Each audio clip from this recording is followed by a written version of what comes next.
Pemirsa Cahaya Pagi, sosok yang satu ini telah ditempa pahit getirnya hidup di ibu kota. Dari mulai jadi pemulung, jadi pekerja bangunan, sampai jadi pengusaha sukses yang dipercaya banyak klien papan atas. Kira-kira seperti apa ya rahasianya? Ini dia tayangannya.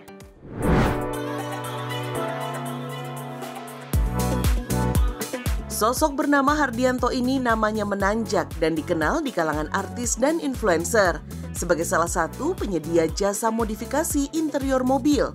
Pria kelahiran Blora, Jawa Tengah ini bahkan tercatat pernah memodifikasi bagian interior mobil milik Atta Halilintar, Amar Zoni, dan memodifikasi bagian dalam mobil mewah milik Raffi Ahmad. Banyak orang mengira kesuksesannya diraih dengan mudah karena berpendidikan tinggi dan anak orang kaya. Tapi siapa sangka, fakta justru berbicara sebaliknya. Oke, kalau dari kita sendiri, untuk lulusan hanya lulusan S2, Mbak. SD SMP. Tapi kita dari keluarga benar-benar keluarga petani dan sampai saat ini juga Bapak Ibu saya masih di sawah. Jadi tidak dari keluarga yang benar-benar mampu untuk terjun ke bisnis ini. Dan kita bisnis ini benar-benar nekat dan modal ikhtiar, modal kepercayaan. Untuk memulai bisnisnya, pria yang hanya mengenyam pendidikan SD dan SMP ini tidak bermodal besar karena memang tidak punya. Berurusan dengan bank pun tidak akan dipercaya. Bukan mencari uang dari bank, boro-boro dipercaya sama bank, Mbak. Orang saya bikin ATM aja gagal terus, mungkin ada 7 kali gagal terus karena uangnya cuma 500.000. Sebagai anak petani, Hardi bahkan mengawali bisnisnya dengan menjual ternak milik orang tuanya. Kita sebetulnya dari awal nggak pakai modal sama sekali dan saya waktu dulu joinan 4 orang itu, karena saya nggak punya uang, di kampung saya itu ada pedet, Mbak. Pedet itu anakan sapi. Nah, itu dijual berapa juta, 2 juta atau 3 juta gitu ya, dikasih saya. Dan dari situlah itu duit segitu tuh teman-teman ada yang jual kambing, ada yang jual ini, ayo. Sebelum memulai bisnis, Hardi bukan siapa-siapa, tidak punya keahlian apa-apa.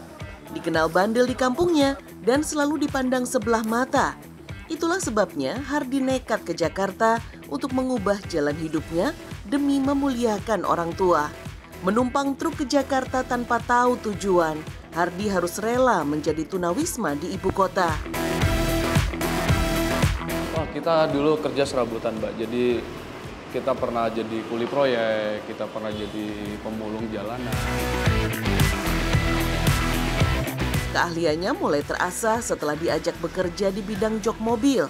Hingga berkat keuletan dan tekad besarnya, ia pun menguasai bidang ini. Hingga akhirnya membuka usaha sendiri di bidang jasa interior mobil. Kini Hardi telah sukses di bidangnya dan mendapatkan kepercayaan dari sederet kliennya. Oke, saya termotivasi gini, Mbak. Saya hanya sebatas anaknya petani. Setiap hari ibu saya ditani di hutan. Dan kedua, gimana caranya saya bisa memberikan hadiah ibu saya itu umroh gitu. Bisa nggak sih seorang anak kampung, seorang anak desa yang tadinya setiap hari ngarit, setiap hari saya ke ladang cari rumput untuk ngasih makan ternak sapi, sapinya itu sapi orang, kita cuman buruh aja. Bisa nggak sih? Oh ternyata tentunya semuanya nggak ada yang nggak bisa, semuanya bisa. Namun kesuksesan yang telah diraih Hardi ini tidak lepas dari prinsip berbagi dan kekuatan doa, apalagi doa orang tua. Banyak juga orang yang semakin sukses, dia pasti, kita kalau lihat backgroundnya, semakin berbaginya itu luar biasa. Apalagi kalau semakin dia berbagi, keikhlasannya bertambah. Rezeki dia pasti luar biasa. Itu dari sudut pandang saya sendiri. Dan maka teman-teman kalau sudah mulai berbisnis, maka sedikit rezeki dari omset itu kita sisihkan, kita buang. Yang pertama,